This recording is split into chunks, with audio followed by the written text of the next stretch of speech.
رمضان کے اس دوسرے عشرے میں ایک بہت عظیم الشان واقعہ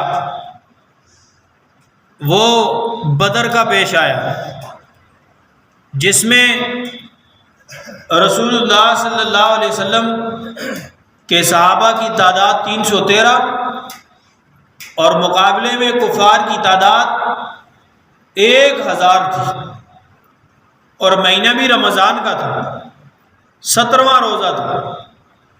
یہ واقعہ پیش آیا، اور اس کا پس منظر یہ ہے کہ رسول اللہ صلی اللہ علیہ وسلم جب مدینہ میں تھے تو ان کو یہ خبر پہنچی کہ ابو سفیان اس وقت اسلام نہیں لائے تھے۔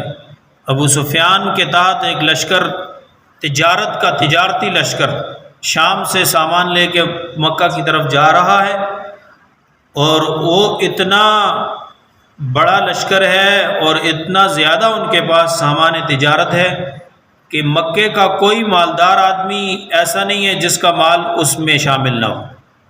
حضور پاک صلی اللہ علیہ وسلم نے صحابہ سے مشورہ کیا، کیوں نہ ہم اس لشکر پر حملہ کریں اور کفر کی طاقت کو توڑیں ہم۔ ظاہر ہے کہ جب معاشی بدحالی ہوگی تو کفر خود بخود ٹوٹے گا۔ یہ سارے مالدار کافروں اور سرداروں کا عورتیں اور مردوں کا سب کا مال اس لشکر میں ہے، اگر یہ ہمیں مل جاتا ہے تو کفر کی طاقت خود بخود ٹوٹ جائے گی۔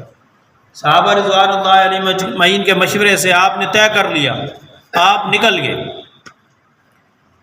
تو آپ نے جب بدر کی طرف نکلے، آپ کوئی لڑائی کی غرض سے نہیں نکلے تھے، آپ اس لشکر کا تعاقب کرنے کے لیے نکلے تھے کہ ہم اس پر قابض ہو جائیں اور ان کے مال تجارت کو ہم لیں تاکہ کفر کی طاقت ٹوٹے۔ تو آپ کے پاس سواریاں بھی بہت تھوڑی سی اور تلواریں بھی بہت کم، نہ ہونے کے برابر، اور صحابہ کی تعداد بھی 313۔ تو جب آپ روانہ ہوئے تو اس لشکر کی خبر کسی نے ابو سفیان کو کر دی۔ ابو سفیان کو جب پتہ چلا تو اس نے لشکر کے جو مشہور معروف راستہ تھا مکہ کی طرف جانے کا، اس کو چھوڑ کے ساحل سمندر کا راستہ اختیار کیا، اور ساتھ ساتھ ایک آدمی کو اجرت دی کہ جا کے مکہ والوں کو بتاؤ آپ کا لشکر خطرے میں۔ تو وہ شخص، اس نے اونٹنی کے کان کاٹے، اونٹنی کی کوہان کو زخمی کیا، اپنے کپڑے آگے اور پیچھے سے پھاڑ دیے، اور بھاگتا ہوا جا کے مکہ میں پہنچا۔ تو یہ علامت ہوتی تھی خطرے کی، سارے مکہ والے جمع ہو گئے کہ کوئی عظیم خطرے کی بات پیش آ گئی۔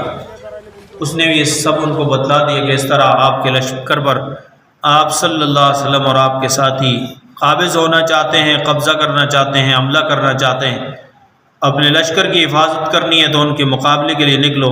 ابو جہل اس وقت کا سردار تھا، ملعون بدبخت۔ حضور پاک صلی اللہ علیہ وسلم نے فرمایا کہ میری امت کا فرعون ابو جہل ہے، اور فرمایا کہ یہ موسیٰ کے فرعون سے بھی زیادہ سخت ہے۔ کیوں؟ موسیٰ کے فرعون کی جب موت کی باری آئی تو اس نے کہا تھا کہ آمنت برب موسیٰ و ہارون۔ جب اسے غوطہ لگا نا پانی میں تو اس نے کہا تھا کہ میں موسیٰ اور ہارون کے رب پر ایمان لایا، یعنی اس وقت گویا اس نے انابت کا اظہار کیا، وہ تو اللہ نے اس کے ایمان کو قبول نہیں کیا اس وقت۔ تو ابو جہل کی موت کی جب باری آئی، یہ غزوہ بدر میں اس کو موت کے گھاٹ اتارا تھا 2 جوان بچوں نے، معاذ اور معوذ نے، وہ چھوٹے چھوٹے 2 نوجوان بچے، اور انہوں نے اس کو موت کے گھاٹ اتارا، گھوڑے سے گرایا، زخمی کیا، اور اس کی گردن عبداللہ ابن عباس رضی اللہ تعالیٰ عنہ نے کاٹی تھی۔ تو جب گردن کاٹنے کا وقت آیا تو پوچھا کون ہے؟ ابو جہل نے پوچھا حضرت عبداللہ ابن عباس سے کہ آپ کون ہیں؟ عبداللہ ابن مسعود۔ پوچھا کون؟ انہوں نے فرمایا میں عبداللہ ابن مسعود ہوں۔ انہوں نے فرمایا ہائے ہائے، میں سردار ہوں اور میری گردن آج ایک چرواہے کا بیٹا کاٹے گا۔ ایک بات یہ اس نے کی، اور دوسری اس نے یہ کہا کہ میری گردن کو ذرا اوپر سے کاٹنا تاکہ پتہ چلے کسی سردار کی گردن ہے۔ یہ اتنا بدبخت تھا کہ موت کے وقت بھی اس میں انابت نہیں آئی، اس فرعون میں آئی، اس فرعون میں نہیں آئی۔ اس لیے فرمایا کہ میری امت کا فرعون موسیٰ علیہ السلام کے فرعون سے سخت تھا، ابو جہل ملعون بدبخت۔ تو یہ حضور کے مقابلے کے لیے 1000 کا لشکر وہاں مکے سے تیار کر کے لایا، ساتھ گانے بجانے والی، ناچنے گانے والی عورتیں بھی لائے۔ یہ آج انہی لوگوں کا شیوا آج یہ لوگ کر رہے ہیں، ساتھ گانے بجانے والیاں لے جاتے ہیں روڈوں پہ۔ تو وہ بھی لے کے آئے کہ آج مسلمانوں کا نعوذ باللہ استیصال کر کے، جڑ سے ختم کر کے ہم جو جشن منائیں گے۔ کس نے کہا تھا؟ ابو جہل نے کہا تھا۔ کس کے بارے میں کہا تھا؟ حضور اور حضور کے ساتھیوں کے بارے میں کہا تھا، نعوذ باللہ من ذالک۔ تو بدر کے مقام پر پہنچا، وہاں اس نے اپنے لیے ایسی جگہ منتخب کی جہاں پانی بھی موجود تھا اور جگہ بھی سخت۔ آپ صلی اللہ علیہ وسلم اور آپ کے صحابہ بعد میں پہنچے، تو حضور پاک صلی اللہ علیہ وسلم نے بدر میں جانے سے پہلے صحابہ کو بٹھایا، ان سے فرمایا، پوچھا ان سے کہ ہم تو جس غرض کے لیے آئے تھے، یعنی ابو سفیان کے قافلے کو پکڑنے کے لیے، وہ تو نکل گیا ہم سے، اور اب ہمارا مقابلہ ہے، اگر آپ کیا رائے دیتے ہو اس میں؟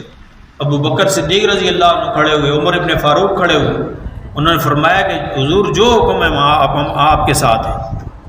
حضور پاک صلی اللہ علیہ وسلم نے پھر پوچھا، تو انصار میں سے سعد رضی اللہ تعالیٰ عنہ کھڑے ہوئے، اور حضور پاک صلی اللہ علیہ وسلم یہی چاہتے تھے کہ انصار صحابہ کی رائے میرے سامنے آ جائے۔ انہوں نے فرمایا کہ ہم آپ کے ساتھ ہیں حضور، جو اللہ کا حکم ہے ہم اس کے لیے کٹ مرنے کو تیار ہیں، اگر آپ یہ کہیں کہ دریا میں گھوڑے ڈال دو ہم تیار ہیں۔ حضور پاک صلی اللہ علیہ وسلم کا چہرہ خوشی سے کھل گیا یہ بات جب انہوں نے فرمائی، تو آپ نے پھر ٹھان لی جنگ کی۔ 313 ہتھیار کوئی نہیں، زیریں نہیں ہیں، سواریاں نہیں۔ حضور پاک صلی اللہ علیہ وسلم، حضرت علی اور حباب، یہ تین آپ ایک اونٹ پہ سوار ہیں، باری نوبت بنوبت آپ سوار ہوتے۔ جب حضور کے چلنے کا وقت آتا تو آپ فرماتے صحابہ کہ آپ نہ چلیں، ہم آپ کی جگہ چلتے ہیں۔ حضور فرماتے نہ آپ مجھ سے زیادہ قوت میں زیادہ ہو اور نہ میں اپنے اجر کو ضائع کرنا چاہتا ہوں۔ اپنی باری پہ حضور چلتے نکیل پکڑ کے اور صحابہ اوپر سوار ہوتے تھے۔ اللہ اکبر، کیا عاجزی تھی نبی صلی اللہ علیہ وسلم۔ تو حضور پاک صلی اللہ علیہ وسلم نے جب صحابہ کا جذبہ دیکھا تو آپ میدان بدر کی طرف آگے بڑھ گئے، اور ساری رات حضور نے مصلی پہ گزاری ہے، ساری رات اللہ سے دعا مانگتے رہے، دن کو روزہ اور رات مصلی پہ، اور اللہ سے دعائیں مانگی اور فرمائے یا اللہ یہ تھوڑی سی پونجی ہے، اگر آج یہ شکست کھا جاتے ہیں تو قیامت تک آپ کا نام زمین پر لینے والا کوئی نہیں ہوگا۔ اللہ تعالیٰ نے مدد کا وعدہ کر دیا، اور صحابہ رضوان اللہ علیہم اجمعین رات کو چین کی نیند سو گئے۔ اللہ اکبر، اللہ کی شان دیکھیں کہ صبح 1000 جنگجوؤں سے مقابلہ ہے، اور خود صحابہ 313، اور رات کو چین کی نیند سو رہے ہیں۔ کبھی نیند آتی اس طرح؟ اللہ نے نیند طاری کی۔ اللہ کا قرآن کہتا ہے کہ ہم نے ان پر نیند طاری کر دی۔ اور دوسری مدد اللہ نے یہ کی کہ اللہ نے رات کو بارش کر دی، ان کی جو سخت زمین تھی اس کو کیچڑ میں تبدیل کر دیا، اور یہاں جو ریتلی زمین تھی وہ جم گئی، مسلمانوں نے پانی بھی اکٹھا کر لیا۔ اور پھر تیسرا کیا ہوا؟ صبح کو جب جنگ کے لیے کھڑے ہوئے تو مسلمان رات نیند کر کے اشاش بشاش تھے، اور کافر رات کو جاگتے رہے اور ان کی بدنوں میں سستی پیدا ہو گئی تھی۔ اور پھر چوتھا یہ کہ اللہ تعالیٰ نے مسلمانوں کی نظر میں کافروں کو کم کر کے دکھایا، اور اللہ تعالیٰ نے پانچواں یہ کہ اللہ نے ان کی مدد کے لیے فرشتے اتار دیے۔ اللہ تعالیٰ فرماتے ہیں تستغیثون ربکم فاستجاب لکم انی ممدکم بألف من الملائکۃ مردفین۔ 1000 اللہ نے لگاتار فرشتے اتارے، کیونکہ مقابلے میں کافر 1000 تھے۔ اللہ نے 1000، حالانکہ اللہ کی ایک فرشتہ بھی کافی تھا ان سارے کافروں کے لیے۔ اور قوم لوط کی بستی کو جبرائیل امین نے ایک پر سے الٹا کر دیا تھا، ان کے لیے تو ایک فرشتہ بھی کافی تھا، لیکن اللہ نے مسلمانوں کی تسلی کے لیے کہ تمہاری مدد کے لیے اللہ خود پہنچ گیا، 1000 فرشتے لگاتار اللہ نے اتارے میدان بدر کے اندر، اور اللہ نے ان 313 کو 1000 پر غالب کر دیا۔ اور اللہ نے فرمایا لیحق الحق ویبطل الباطل، آج حق ثابت ہوگا اور باطل ٹوٹے گا۔ اللہ نے باطل کو توڑا، پھر کفر کو دکھایا اللہ پاک نے کہ اللہ کی مدد ایمان کے ساتھ ہے۔ جب کامل مومن ہوں گے، اگرچہ وہ تعداد میں تھوڑے ہوں گے، ہم سارے کفر پر ان کو غالب کر دیں۔ تو یہ مارکا کب پیش آیا؟ 17 رمضان المبارک کو پیش آیا۔ حضور پاک صلی اللہ علیہ وسلم کے صحابہ روزے سے، کتنا مشکل تھا۔ آج ہمیں جنگ نہیں کرنی ہے، دن کو صرف چھوٹا موٹا کوئی شغل ہے کسی کا، بہت ہے تو جہاں سے دکان پہ چلا گیا، اور روزہ نہیں رکھتے اکثر لوگ۔ اس دن حضرت فرما رہے تھے کہ بارش کیوں نہیں ہوتی، تو انہوں نے کہا کہ اچھے اچھے طاقتور لوگ روزہ نہیں رکھتے ہیں۔ دکھ کی بات ہے، رونے کا مقام ہے۔